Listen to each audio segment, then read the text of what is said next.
छोटे बड़े संगवारी मला जय जोहार संगवारी हो। स्वागत है आज के एक नए व्लॉग में। कैसे हो संगवारी हो? आशा करते हो कि सब जन स्वस्थ मस्त और बढ़िया हो। तो संगवारी हो, आज है विजयदशमी। तो आप जम्मो झन ला बहुत बहुत शुभकामनाएं और बधाई। तो विजयदशमी के त्योहार है बुराई में अच्छाई के जीत के त्योहार हरी संगवारी हो।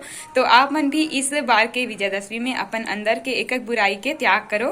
तो हमारे लिए अच्छा है अपन जीवन के लिए, मतलब अपन जीवन में आगे बढ़े के लिए। काबर की जैसे कि एक ठो मछली हम मर जा रहे थे तो पूरा तालाब ला गंदा कर देते ना, वैसने टाइप के हमारे अंदर अगर कोई भी बुराई है ना तो हमारे पूरे जितना भी अच्छा काम रहते ओला हा एक ठो बुराई है और सबो अच्छाई ला मतलब नष्ट कर देते थे। संगवारी हो, विजयदशमी के पावन अवसर में आप मन हा मन से गुजारिश है कि आप मन भी अपन एक एक बुराई के त्याग करो। और फिर से एक बार आप मन विजयदशमी के बहुत बहुत बधाई और शुभकामनाएं। तो संगवारी हो, आज विजयदशमी के दिन हमारे गाँव में जो जवारा विसर्जन होते तो ओकर वीडियो आज आप मन देखे बर मिली। हमारे घर के पास में शीतला मंदिर है, वहाँ जो जवारा बैठाए गए हैं तो वहाँ से निकल ही तो आप मन वीडियो दिखाऊं संगवारी हो। आप मन पूरा व्लॉग ला देखो, मस्त एंजॉय करूँ। बहुत ही पारंपरिक ढंग से सेवा गीत के साथ में जो जवारा मन के मस्त गली यात्रा हुई ओकर बाद विसर्जन हुई। तो व्लॉग ला आप मन कंटिन्यू देखो और कैसे लगी इस तरह कमेंट करके जरूर बताओ। चैनल में नया हो तो चैनल ला सब्सक्राइब जरूर कर लो, बेल आइकन ला भी दबा दो जेकर से जितना भी नया वीडियो है वह अही तो आप मतलब सबसे पहले नोटिफिकेशन मिल जाही। और लाइक कर दे करो वीडियो ला और प्यारा प्यारा कमेंट कर दे करो। तो चलो आप ब्लॉग में बने रहो और पूरा वीडियो देखो और आनंद लो।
पूरा देखिया मन के पूरा छत भर अब बैग ला दिखा था आप मन ला ये तो हमन हो गए और देखा तो आगे कितना भीड़ है छत मन में पूरा बैठे है पूरा हाथ देखो दर्शक गिर रहा भारी थे पब्लिक है संगवारी हो एकदम ज्यादा एकर कंकालीन मंदिर है ना तो एकर बहुत ज्यादा भीड़ रही थे तो अभी आवत है बे जोत जमारा डांग डोरी मन हा तो चलो वही तो दिखा था आप मन ला